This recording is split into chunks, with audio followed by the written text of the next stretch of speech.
Halo, assalamualaikum warahmatullahi wabarakatuh. Selamat datang kembali di Harian Official. Gimana kabarnya kan kawan? Sehat selalu di perantauan. Saya doakan sehat selalu di perantauan. Semoga dijauhkan dari mara bahaya dan semoga sampean semuanya lancar selalu segala usaha nih sampean. Rezeki nih barokah selalu nggih, amin. Nah, kali ini kita bakal membahas sebuah status bos lokal. Tentu ini membicarakan tentang PRT-nya. Bukan PRT-nya tapi mantan PRT-nya. Walaupun sudah di interminate, tetap aja ini dibahas di sebuah grup dan dibuat status oleh dia. Jadi ini ceritanya adalah 4 hari yang lalu kan kawan. 4 hari yang lalu si bos ini bikin status di sebuah grup, dan grup ini biasanya buat nyinyir para juragan-juragan untuk menyinyiri PRT-nya ataupun mantan PRT-nya. Sudah ditebak kan gambar dari logo grupnya ini? Tentu mereka memakai foto dari Mbak Kontring ya.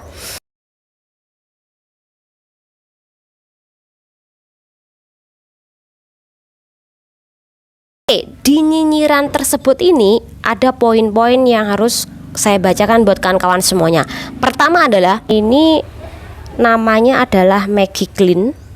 Ini kan gambarnya kan untuk membersihkan kompor, tapi digunakan untuk mencuci piring, sabun pencuci piring.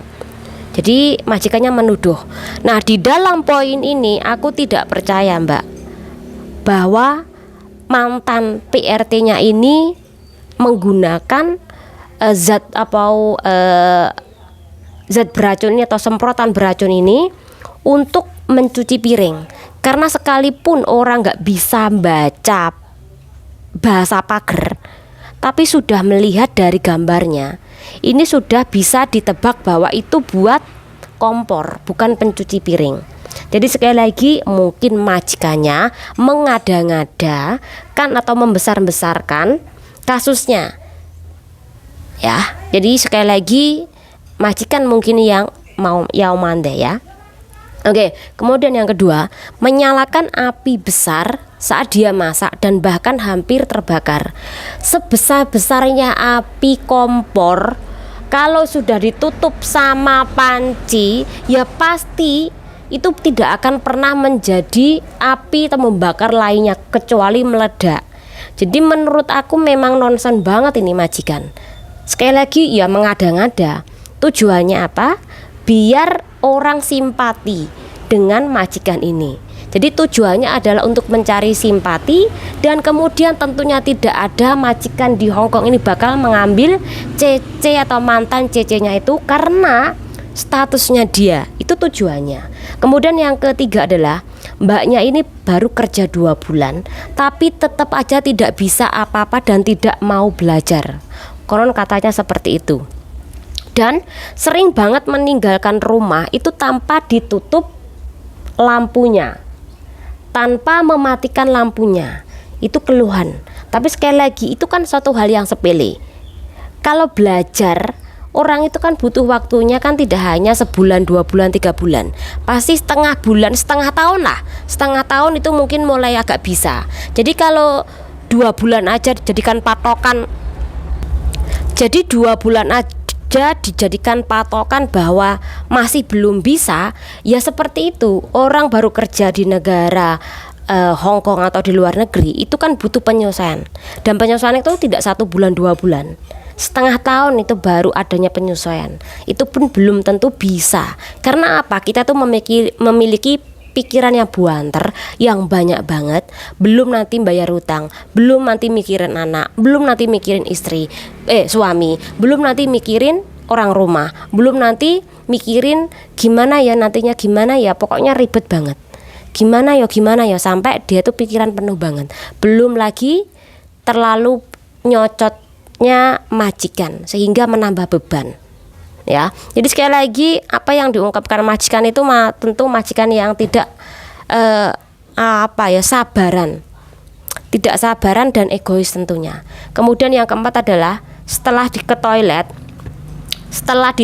setelah menggunakan toilet si mbaknya itu tidak mencuci tangan. Seperti itu katanya. Ya sekali lagi memang ada sih kejadian, tapi kalau sudah dinasihati, dimarahin pasti bakal mengikuti. Cuman majikan itu sering membesar-besarkan sesuatu hal yang kecil, kemudian dijadikan alasan untuk memutuskan kontrak PRT-nya. Itu banyak banget dan sering sekali terjadi. Itu keluhan yang ditulis oleh majikannya di sebuah grup Lopan. Kemudian setelah dihubungi oleh Mbak Desis, jadi sekali lagi aku mendapatkan bahan ini dari Mbak Desis ya, karena kita tahu bahwa ini kan tidak masuk berita. Jadi kalau tidak masuk berita memang agak sulit kalau mencari tambahan berita yang lain. Tapi menurut Mbak Desis, setelah dihubungi, setelah si mbaknya ini menghubungi, dia menceritakan kepada Mbak Desis kejadian yang sebenarnya. Pertama adalah mbaknya ini baru bekerja 2 bulan dan baru pertama kali bekerjanya ke negara tujuan Hong Kong, yaitu bahasa nol putul. Masih butuh penyesuaian lingkup di negara Hong Kong, masih membutuhkan penyesuaian bekerja di tempat majikan, dan itu wajar saja. Cuman kadangkala majikan tidak sabar, dan ini ujung-ujungnya marah dan akhirnya melakukan kekerasan. Kekerasan bentuk apa aja sih? Yang pertama adalah ketika dia ini sebelum diputus kontrak, Mbak E ini didorong sampai mundur oleh majikannya, bahkan juga pernah dipukul oleh majikannya dan itu ada bekas lukanya. Kemudian majikan juga sering main tangan, nyewocot banget, makin jahat dan main tangan.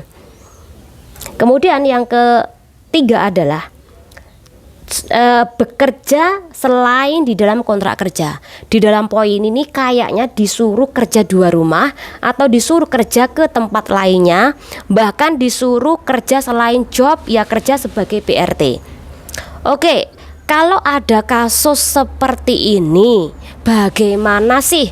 Ini yang penting loh, apalagi kalau mbak-mbak. Contoh Mbak Desis ini kan memiliki sebuah grup ya yang selalu memberikan informasi kepada kawan-kawan semuanya, dan informasinya itu kurang lebih sama seperti saya ya informasinya, dan akurat lah istilahnya seperti itu ya.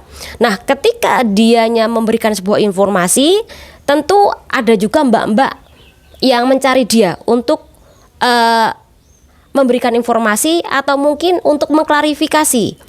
Nah kalau sampai menghadapi situasi seperti ini, apalagi mbaknya ini mau pulang ke Indonesia setelah diintermit, apa yang harus Anda lakukan ketika Anda itu mendapatkan konselingan seperti Mbak E tadi?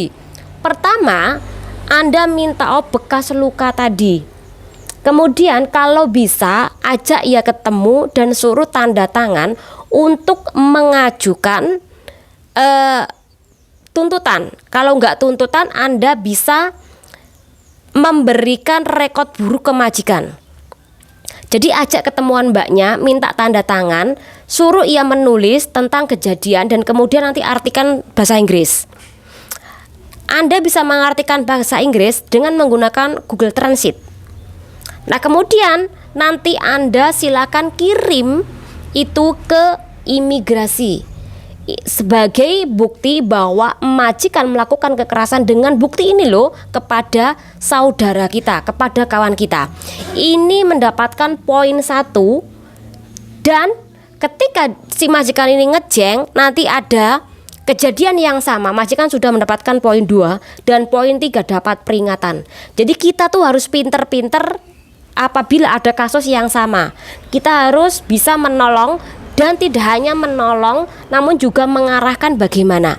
Jadi satu, buktinya itu harus ada foto, print, kemudian nanti minta tanda tangan Mbak E, dan kemudian Anda menulisnya. Jadi ada bantu Mbak ini untuk tanda tangan dulu.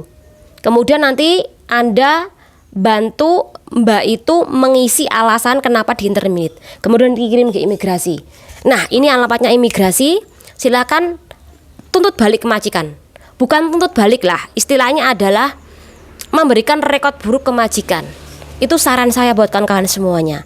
Jadi Anda membantu satu orang menyelamatkan orang lainnya lagi. Nanti kalau ada kejadian yang sama, adik baru kita yang bekerja ke negara Hong Kong dapat majikan seperti itu, majikan ini sudah dapat poin-poin yang buruk yang tadi kita berikan rekod tadi ke imigrasi. Ya, jadi seperti itu saran saya buat kawan-kawan semuanya. Kalau ada kasus yang sama, biar kapok itu majikan, biar nantinya lebih berhati-hati lagi. Jadi itu cara membantu yang menurut aku harus kawan-kawan lakukan. Nggak usah ribet-ribet. Kalau sampai nggak mau ribet, lempar aja ke imigrasi, lempar aja ke KJRI. Kalau KJRI nggak mau bantu, lempar aja ke organisasi. Jadi minta organisasi untuk membuat pengaduan atau minta organisasi untuk membuat rekod buruk majikannya. Itu poin yang saya sarankan buat Mbak Desis atau yang lainnya lagi. Apabila ada kasus yang sama, langsung kirim ke ini lagi ya. Semoga dengan ini bermanfaat buat kawan-kawan semua channel diri. Wassalamualaikum warahmatullahi wabarakatuh. Bye.